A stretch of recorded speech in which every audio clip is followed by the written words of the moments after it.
To the world, Singapore is an incredible story of from rags to riches. Its transformation from a small fishing village in the early 19th century to a modern and prosperous city-state today. In terms of total income per capita, Singapore rises to become the second wealthiest nation in Asia. However, behind that halo of success, there are dark sides. In the last video, we discussed a few of Singapore's problems and difficulties, including overcomplacency, kiasu culture, burnout in Singaporean society, and meritocracy in the educational system.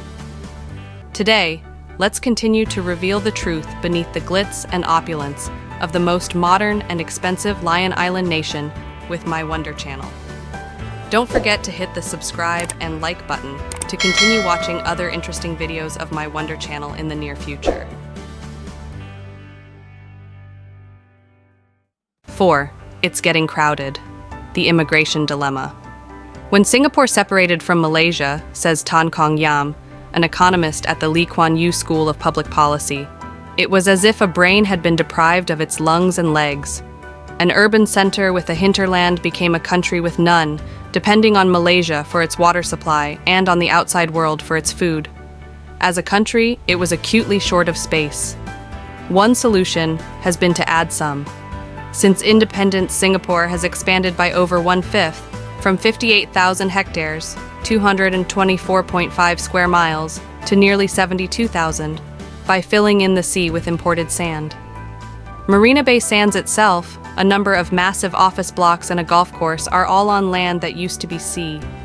The government expects the land area to grow by a further 8%, or 5,600 hectares, by 2030.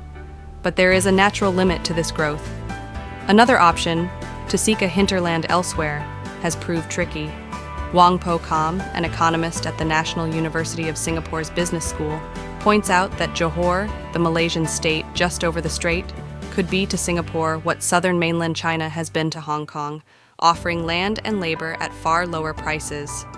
Johor and Singapore are already closely linked economically. Every day, an estimated 50,000 Malaysians commute to work in Singapore from Johor Bahru, the state capital. Increasing numbers of Singaporeans and expatriates do the same, from new dwellings that offer more space at lower rents. The immigration dilemma. This, however, assumed that Singapore would continue to take in large numbers of immigrants. Of these, between 15,000 and 25,000 each year would become new citizens, but the total number of foreigners coming in would be much higher.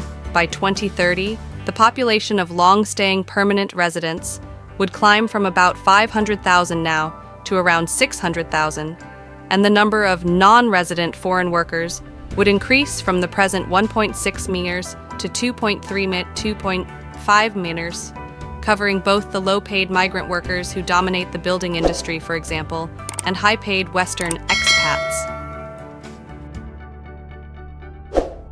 These projections have caused alarm. Already, probably more than half the people living in Singapore were not born there. That proportion seems likely to rise. Singapore has always been an immigrant society, quick to assimilate newcomers. But that openness and tolerance has frayed as some Singaporeans have felt crowded out, and foreigners are blamed for pushing up property prices and holding down wages. The government believes that a high immigration rate is necessary to maintain balanced growth because Singaporeans do not reproduce themselves. Last year, the total fertility rate, TFR, a notional estimate of the number of babies a woman will have over her lifetime, was 25, way below the replacement rate of about 2.1. Singapore is tumbling off a demographic cliff. From 2020, the number of working-age Singaporeans will decline, and by 2030 there will be only 2.1 workers for every citizen over the age of 64, compared with 6 last year. Within the region, Hong Kong, Macau, South Korea, Taiwan, and some mainland Chinese cities such as Shanghai have similar rates. Japan, a better-known example, is actually a little more fecund. What is exceptional about Singapore's TFR is that it has stubbornly resisted efforts to change it, stretching over more than 30 years, in contrast to other issues on which the government has focused its attention. For such a persuasive government, the failure of the campaign to raise fertility suggests a lack of will. It has tried to make parenthood more attractive by offering baby bonuses and improved maternity and paternity leave. But if the aversion to babies has its roots in the economic cost of parenthood, maybe it is being sustained by an ideological opposition to increasing state support for child rearing and by the psychological effects of living on a small, increasingly crowded island. Whatever its cause, it has presented the government with one of its biggest political challenges: high immigration. This has become a source of great discontent in the society. What draws the wealthy to Singapore? You can watch the previous video for more detailed reasons. Singapore's status as a regional financial hub, its favorable conditions for living and business, and most importantly, low tax rates of 22% for top income earners. Fast cars and flashy lifestyles now abound in this little cosmopolitan city. The highest earners in Singapore compete for salaries that are internationally benchmarked, whilst the lowest earners experience downward pressures on their wages due to a burgeoning middle class and the influx of foreign workers. Since the mid-2000s, the government's efforts to liberalize the economy has resulted in a dependence on low-wage migrant workers. Subsequent attempts to raise productivity have been met with dissent from small to medium-sized enterprises, who cite that they will be forced to raise prices or go out of business. To add a further layer to the class divide, negative sentiment towards foreigners seems to be on the rise due to the influx of migrant workers. Rising discontent over the rapid increase in population and the perception that white-collar jobs are being stolen have rendered these blue-collar workers invisible. Government policies that provide them with little social or economic security further worsens this. 5. A rapidly aging population. People in Singapore are said to live longer thanks to the country's excellent healthcare system. Singapore's healthcare system ranks among the best in the world in terms of infant mortality rate, longevity, disability-adjusted years, and so. Recent statistics show that in the past 10 years, the life expectancy of Singaporeans has increased to 84.9 years, among the highest in the world. However, the data also shows that the gap between life expectancy and quality of life has not changed, as Singaporeans still lose an average of over 10 years of their lives to age-related diseases.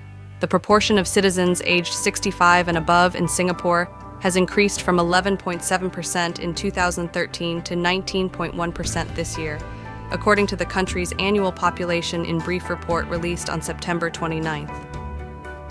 The report shows that the population aged 65 and over in the country is growing faster than in the previous decade as the baby boom generation, born between 1946 and 1964, is entering this age group.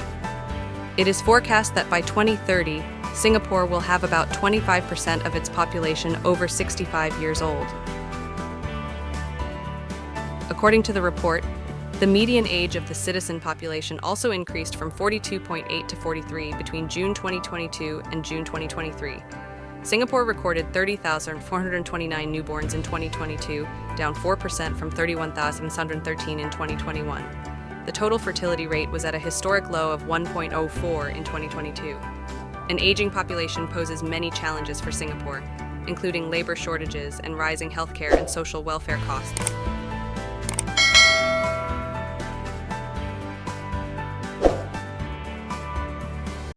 Along with Singapore, many Asian countries, including South Korea, China, and Japan, are also having headaches due to a low birth rate and an aging population.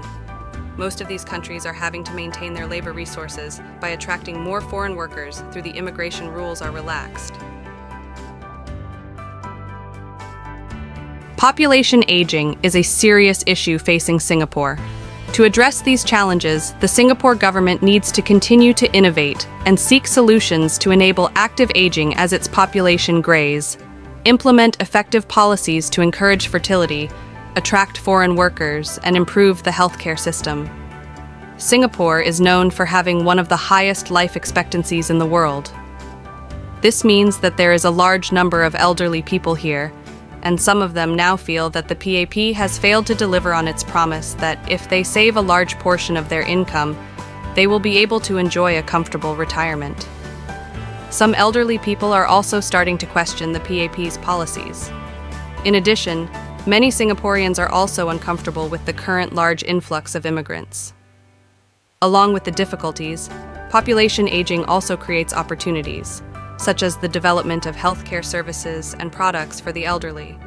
Many measures implemented early by Singaporean authorities, as well as careful preparation, are the basis for the Lion Island nation to effectively respond to challenges and take advantage of the benefits that this issue brings.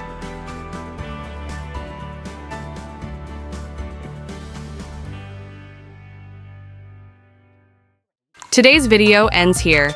Don't hesitate to leave a comment below to let me know if you liked this video. Please share the love and give it a thumb up, as well as hit the subscribe button so you never miss an update from us. Thanks for watching and see you soon. Bye-bye.